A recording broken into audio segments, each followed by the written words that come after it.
کیا آپ نے کبھی سوچا ہے جب اللہ خود موجود تھا، سب کچھ دیکھنے والا، سننے والا، قادر مطلق، پھر فرشتوں کو آدم علیہ السلام کو سجدہ کرنے کا حکم کیوں دیا گیا؟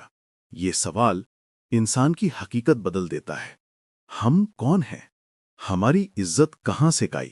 اور شیطان آج بھی انسان سے جلتا کیوں ہے؟ آئیے اس راز کو کھولتے ہیں، وہ راز جس نے کائنات کی کہانی کا رخ بدل دیا۔ اللہ تعالیٰ نے مٹی سے ایک وجود بنایا، ایسا وجود جو دیکھنے میں کمزور تھا، لیکن اس کے اندر ایک نور بھرا جانا تھا، علم کا نور۔ پھر اللہ نے فرمایا، انی جاعل فی الارض خلیفتن، میں زمین میں اپنا نائب بنانے والا ہوں۔ یہ اعلان فرشتوں نے پہلی بار سنا، کائنات میں پہلی بار بتایا گیا۔ انسان کا مقام، انسان کی ذمہ داری، انسان کی عزت۔ فرشتوں نے حیرت سے عرض کی، کیا آپ ایسے کو بنائیں گے جو خون بہائے گا اور فساد کرے گا؟ یہ اعتراض نہیں تھا، یہ حیرت تھی، اور اللہ نے جواب نہیں دیا، بس ایک حقیقت کو ظاہر کرنے کا فیصلہ کیا۔ وَعَلَّمَ آدَمَ الْأَسْمَاءَ كُلَّهَا، اللہ نے آدم علیہ السلام کو علم سکھایا، ایسا علم جو فرشتوں کے پاس نہیں تھا، ایسا نور جو زمین کو سنوارنے والا تھا۔ اور پھر وہ لمحہ آیا، کائنات کا سب سے بڑا مظاہرہ۔ اللہ نے فرشتوں سے کہا، اگر تم سچے ہو تو ان چیزوں کے نام بتاؤ۔ وہ نہ بتا سکے۔ پھر آدم علیہ السلام نے بتایا، اور یوں ثابت ہوا، انسان کمزور ہو کر بھی عظیم ہے، مٹی سے بنا ہو کر بھی معزز ہے، کیونکہ اس کے سینے میں علم ہے اور اس کے دل میں اللہ کا ذکر ہے۔ اب وہ حکم نازل ہوا، فسجد الملائکۃ کلہم اجمعون، تمام فرشتے سجدے میں گر گئے۔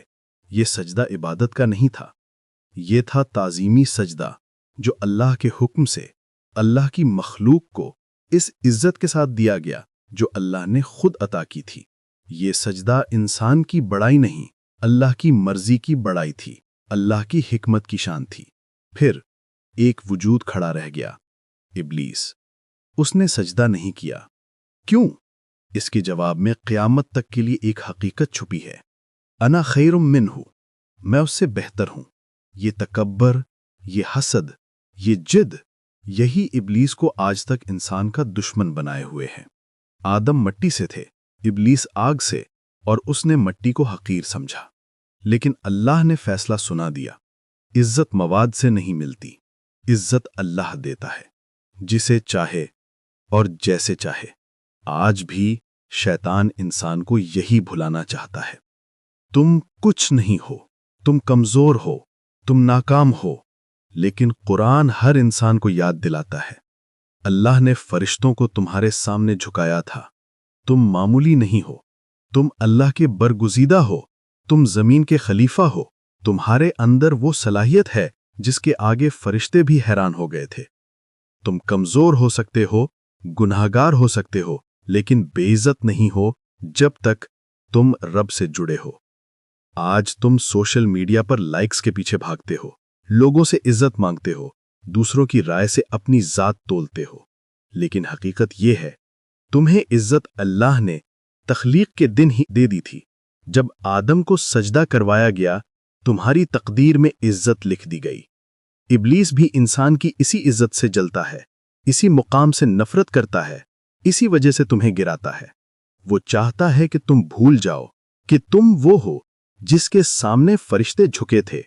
تو یاد رکھو، جب بھی تم ٹوٹو، ہارو، گر جاؤ، جب دنیا تمہیں کم سمجھے، قرآن کی یہ حقیقت پکڑ لو، اللہ نے انسان کو اپنی مخلوق میں سب سے معزز بنایا، اور عزت صرف اسی کے ہاتھ میں ہے۔ فرشتوں نے آدم کو سجدہ کیا تھا، لیکن تم سجدہ کس کو کرو گے؟